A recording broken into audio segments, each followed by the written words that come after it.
Organized crime on Indian reservations across the country. That was the topic of a report on 2020 that just aired. The question of mob activity on reservations has just recently become the focus of a federal investigation, largely due to the efforts of a Sacramento area woman who spent 4 years trying to prove that her own brother was murdered by the mob. Newswatch 13's Lorna Bernard reports. For Linda Streeter of Auburn, tonight's 2020 broadcast was the culmination of 4 years of research into what she says is organized crime on Indian reservations. Streeter is a Native American and has known for years what 2020 brought to light in its report, that gambling casinos on sovereign Indian land are reportedly being taken over by the mob. And 4 years ago, Streeter's brother, Fred Alvarez, may have been murdered for trying to expose the backers of the gambling casinos. Her efforts at trying to stir up interest in the case finally paid off. The state attorney general's office has ordered an investigation into whether organized crime played a role in her brother's death and what it has to do with gambling casinos on Indian land. But Streeter says this is not the end of her involvement in the issue. I don't think I'll ever bow out when it's my people. You know, really it is. There is a choice few there. I don't know whether they're in fear or they're intimidated or they're just ignorant to what is going on. But I feel that there's my family there, and I just can't morally ignore that. Streeter says she'd eventually like to see someone convicted of her brother's murder and would like to see the end of gambling on Indian reservations. Lorna Bernard, Newswatch 13, Sacramento. A couple of days after the Cabazon Mission Band of Indians opened its first poker room, a SWAT team from the city of Indio raided the Cabazon. The city seized all the poker equipment, including chips, cards, and money. Several employees and customers also were given citations. Almost immediately, the tribe filed a federal lawsuit to let the tribe reopen its doors and prohibit the city from shutting down the tribal operation. The case landed in federal court, which eventually ruled that the Cabazon tribe had sovereignty and self-determination.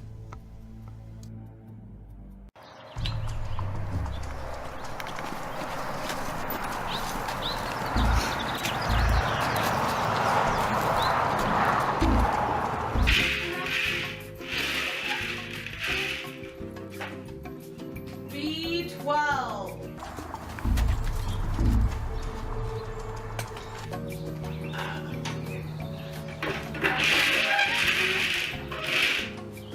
G56.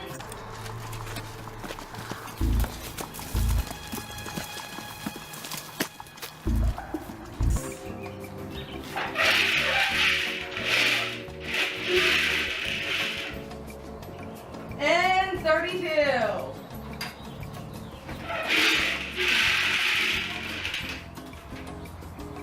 G60.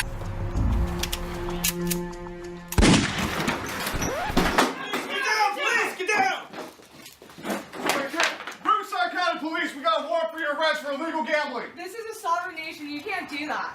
Why are you doing this?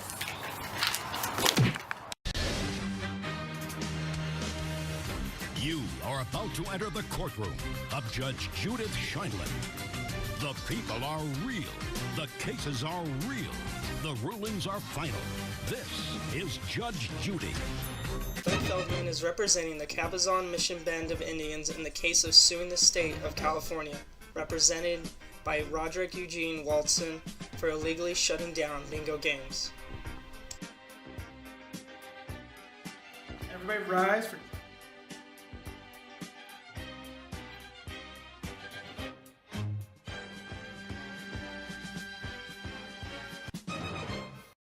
No mistake that what the state is asking is for full jurisdiction over tribal activities. That is taking away their sovereignty. Isn't that what has been asked from day one of this case, isn't it? Basically what this boils down to is two questions. Is whether these gambling laws are applicable to the balancing test that this court has established, or if they're applicable through Public Law 280.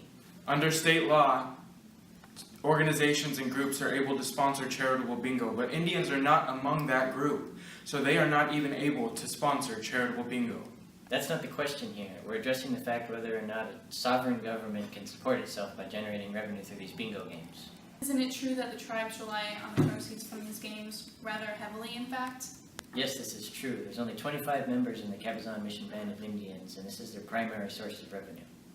Understand that, but what our fear is that all these participants are participating in organized crime. What about all these SWAT ambushes then?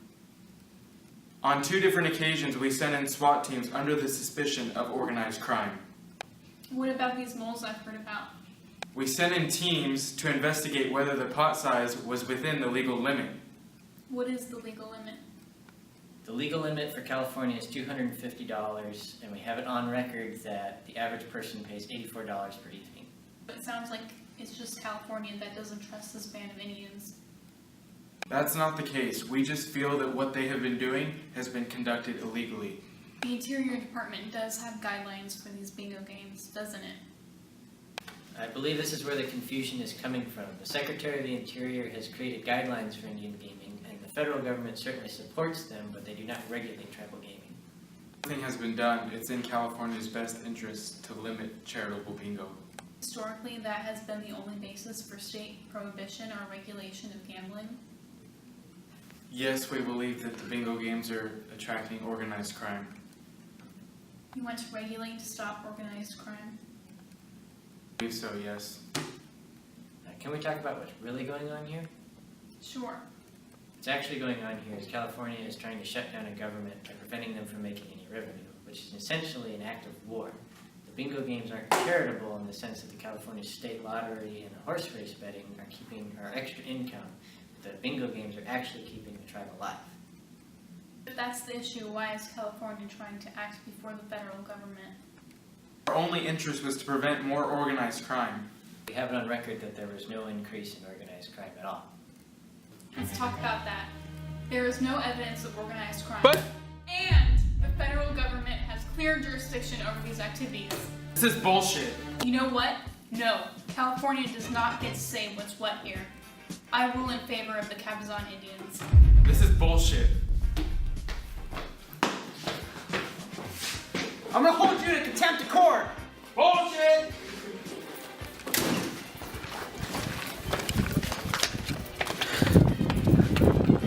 Get back here! After the court ruling in 1987, the rules on gambling were more clearly marked. The Cabazon trial became the primary influence in the rapid growth of the tribal casino industry. However, there was a clear divide. The floodgates opened for tribal gaming, but the states were also given power to regulate gaming. In response, Congress created the Indian Gaming Regulatory Act that provided framework for regulating the industry, as well as the National Indian Gaming Commission that established 3 levels of gaming for a $1 billion industry.